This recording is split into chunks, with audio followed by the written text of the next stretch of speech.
So, in a recent interview, Otto Wallin said that he feels confident and he has all the tools to defeat Dillian Whyte. But was just this an attempt of self-promotion, or maybe there is some truth in it, okay? I'm Ross, this is Boxing Pill, bringing you the best boxing news multiple times per week. So if you wanna be updated about boxing, please consider subscribing.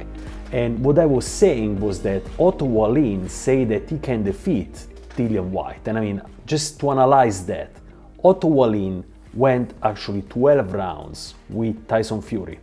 Among his matches with Deontay Wilder, he got kind of a break and he fought Otto Wallin, and Otto Wallin cut Tyson Fury on top of the eye. 46 stitches were needed. So Tyson Fury had an extremely hard time with Wallin, okay, very, very hard time. And recently he got back. He got back to fight Dominic Breazeale, that challenged for the heavyweight titles 2 times. Anthony Joshua knocked out, and Deontay Wilder knocked out at the first round. And he showed an unbelievable and a great display of boxing skill, a very good speed, very good jab, very good uppercut footwork, and it was a unanimous decision. He won on points against Dominic Breazeale, unanimous decision. So this is a guy that people better not mess up with, okay? This is a guy that can go very, very high, especially for all the trouble that he gave Tyson Fury.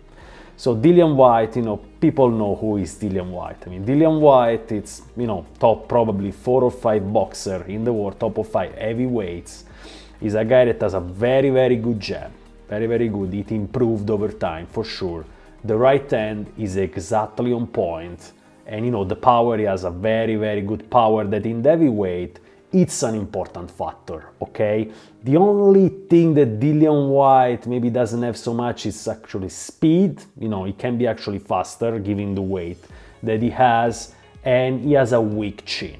That weakness got uncovered with Sasha Povetkin that sent him knockout, and it's not a weakness that you can really work with. It's just what you're born with. So we have on one hand that is Otto Wallin, that is very, very good from the inside, okay? From the outside, he really doesn't manage to do much, but once he gets on the inside, then he throws that jab, that hook, and that uppercut, they cause a lot of pain. So Wallin better on the inside, and on one hand, what he lacks is probably power.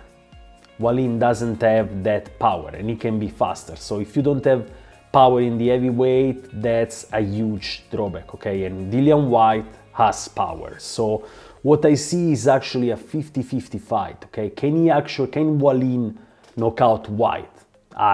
It's very hard for Wallin to knock out Whyte one punch, okay? If he go inside and he accumulates the damage with many punches, that can do the job. But the big question is, can Wallin get inside Whyte? And I think given the jab that Whyte has, that can really keep people at good distance, and then the right hand that can punish you if you just try to go too much on the inside, it's a really tricky question to answer.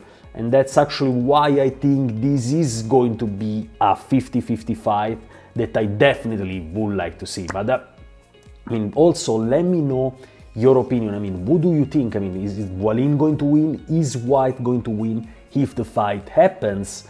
And what fights do you want to see also? What other fights? Another fight that I would like to see is actually Andy Ruiz against Dillian Whyte. Because Andy Ruiz has been out of the game since his defeat against Joshua in his rematch.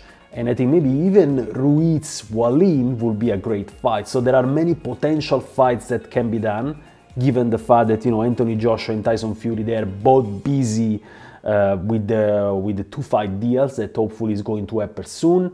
And I thank you very much for listening to the video. I'm Ross, this is your Boxing Pill, and I'll see you on the next video.